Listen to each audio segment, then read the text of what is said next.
ಹೃದಯದ ಒಡತಿ ಅಧ್ಯಾಯ 21. ರವಿಕಾಂತ್ ಗ್ರಂಥ್ನ ಮನೆಗೆ ಹೋಗಲು ನಿಶುಳನ್ನು ಒಪ್ಪಿಸುತ್ತಾರೆ.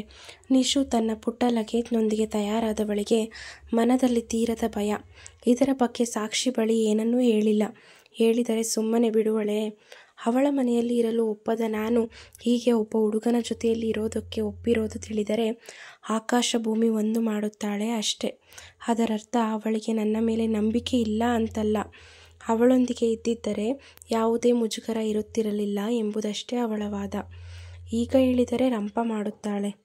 ಹೇಳದೆ ಮುಂದೆ ಒಂದು ದಿನ ತಿಳಿದರೆ ನನ್ನ ಮೇಲೆ ಕೋಪಿಸಿಕೊಳ್ಳುತ್ತಾಳೆ.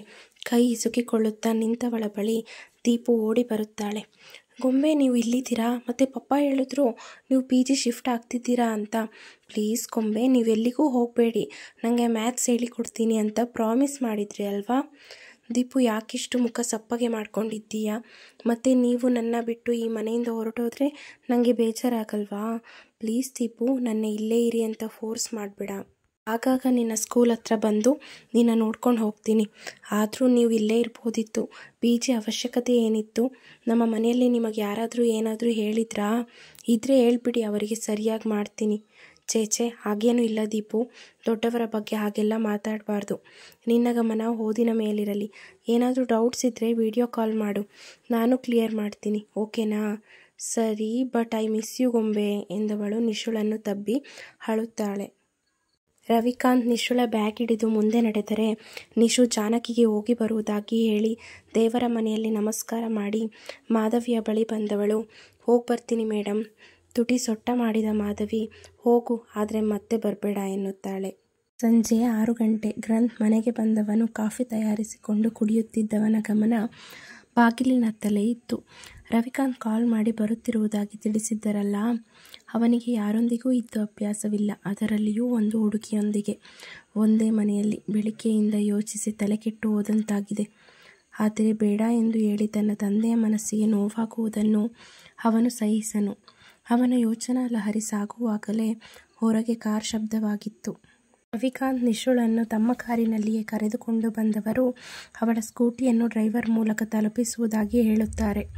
ಕಾರ್ ನಿಂತ ಕ್ಷಣ ಇಳಿದು ಬಂದವಳು ಮನೆಯ ಮುಂದಿರುವ ಸ್ವಲ್ಪ ಜಾಗದಲ್ಲಿಯೇ ಗ್ರಂಥ್ ಬೆಳೆಸಿರುವ ತರಹೇವಾರು ಹೂವಿನ ಗಿಡಗಳು.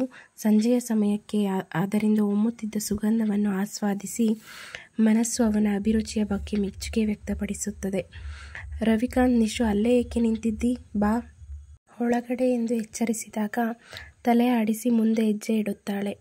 ತೀರಾ ದೊಡ್ಡದು ಅಲ್ಲದೆ ಡ್ಯೂಪ್ಲೆಕ್ಸ್ ಮನೆಯದು. 2 ಬೆಡ್ರೂಮ್, 1 ಕಿಚನ್, ವಿಶಾಲವಾದ ಹಾಲ್, ಸ್ಟೋರ್ ರೂಮ್, ದೇವರ ಮನೆ, ನಾರ್ಮಲ್ ಟಾಯ್ಲೆಟ್, ಬಾತ್ರೂಮ್. ಮೊದಲ ನೋಟದಲ್ಲಿಯೇ ನಿಶುಳಿಗೆ ಮನೆ ತುಂಬಾ ಹಿಡಿಸಿತು.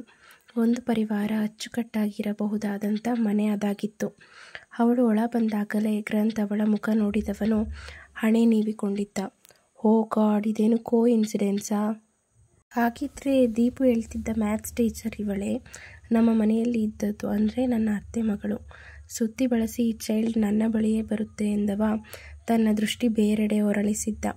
ರವಿಕಾಂತ್ ಗ್ರಂಥ್ನನ್ನು ಕುರಿತು, ನಿಶು ಯಾವ ರೂಮ್ನಲ್ಲಿ ಉಳಿಯುವುದು ಅಂತ ಹೇಳಿಬಿಡೋ ಎಂದಾಗ, ಹಾಂ ಅಪ್ಪಾಜಿ, ಮೇಲ್ಗಡೆ ರೈಟ್ ಸೈಡ್ ಇರೋ ರೂಮಲ್ಲಿ ಅವರು ಉಳಿದುಕೊಳ್ಳಲಿ.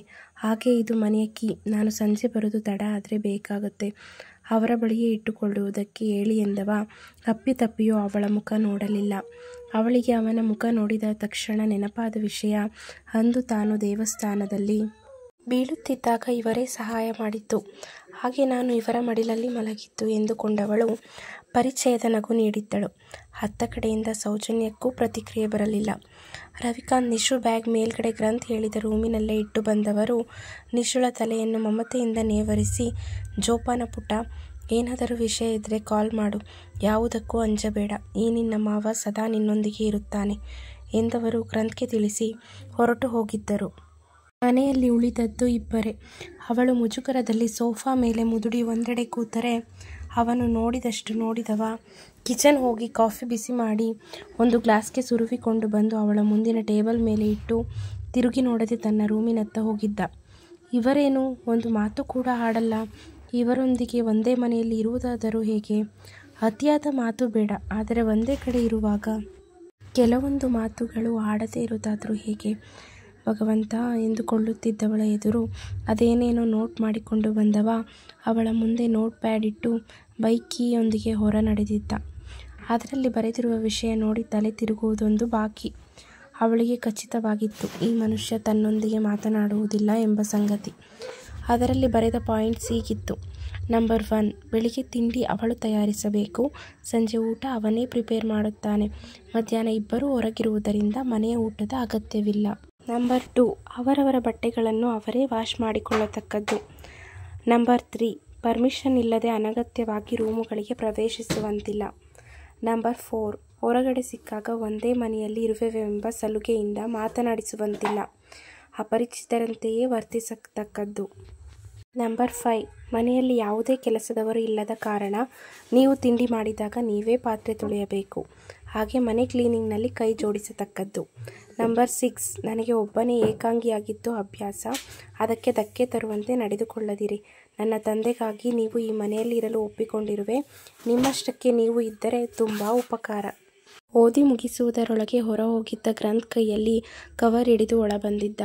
2 ಪ್ಲೇಟ್ಸ್ ತಂದವ ಒಂದಕ್ಕೆ ಹೋಟೆಲ್ನಿಂದ ತಂದ ಊಟ ಬಡಿಸಿಕೊಂಡು ರೂಮಿಗೆ ಹೋಗಿದ್ದ. ಅವಳು ಇನ್ನೊಂದು ಪ್ಲೇಟ್ ಬಡಿಸಿಕೊಂಡು ತಿಂದು ಪ್ಲೇಟ್ ತೊಳೆದಿಟ್ಟವಳು. ಟೇಬಲ್ ಸ್ವಚ್ಛಗೊಳಿಸಿ ಸ್ವಲ್ಪ ಸಮಯ ಟಿವಿ ನೋಡಿದವಳು.